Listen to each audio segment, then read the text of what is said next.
Today on It's All Fun and Games, we're going to be playing... Today on It's All Fun and Games, we're going to be playing... Today on It's All Fun and Games, we're going to be playing... Othello. Othello. Othello comes with a playing board with 2 disc compartments and 64 2-colored discs.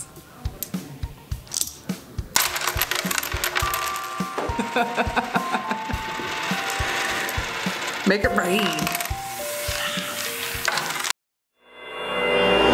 Othello. Getting started. Othello is a strategy game played by 2 players, black and white. It is placed on an 8x8 board, usually green in color, called the Othello board. The 2 players play 64 discs, each of which is black on one side and white on the other. For convenience, each player begins with 32 discs, but these do not belong to him or her, and if his or her opponent runs out of discs, he or she is obligated to give the other player some of the remaining discs. Object of the game. The object of this game is to have more of your color pieces on the board at the end of the game when there are no more possible legal moves to be made. In the game of Othello, the rules are very simple, but it's going to take strategy to win.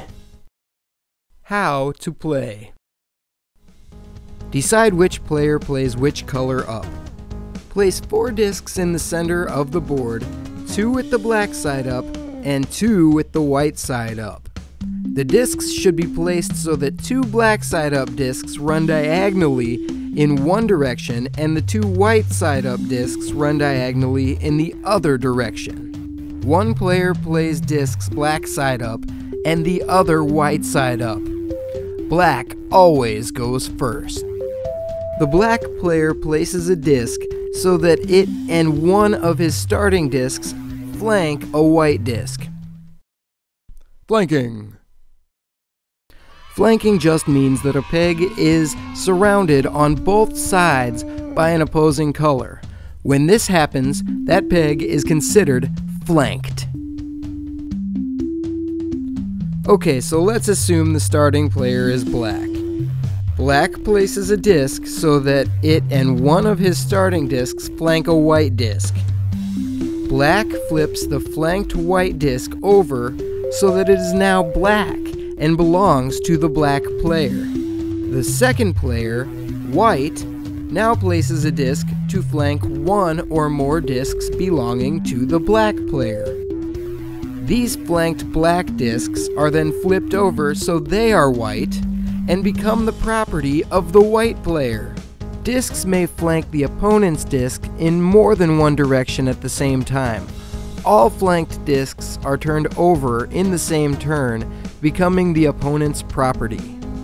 At his or her turn, a player must place a disc of his or her color on one of the empty squares of the Othello board adjacent to an opponent's disc. In addition, by placing this disc, he must flank one or several of his opponent's discs between the disc played and another disc of his own color already on the board. He then flips to his color all discs which were flanked.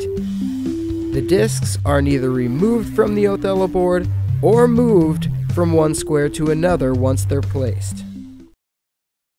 Winning. The game is over when neither of the 2 players has a legal move left to make. Generally, this happens when all 64 squares are occupied. However, it is possible that some empty squares will remain when neither player may move. For example, if all the discs are the same color after a turn or position, neither of the 2 players can play since no flipped discs are possible. In this case, we count the discs to determine the final score. Empty squares are given to the winner by convention. When no more moves can be made, count the number of discs of each color. The winner is the player who has more discs of his or her color than his or her opponent at the end of the game. Othello. Thank you for watching It's All Fun and Games. We'll see you next time. And don't forget to subscribe to TC Weekly. And 64 two-sided discs. Just two-sided, yeah, two-sided discs. 64 two-color discs. 2 disc compartments, okay. Are you trying to fluff me up here?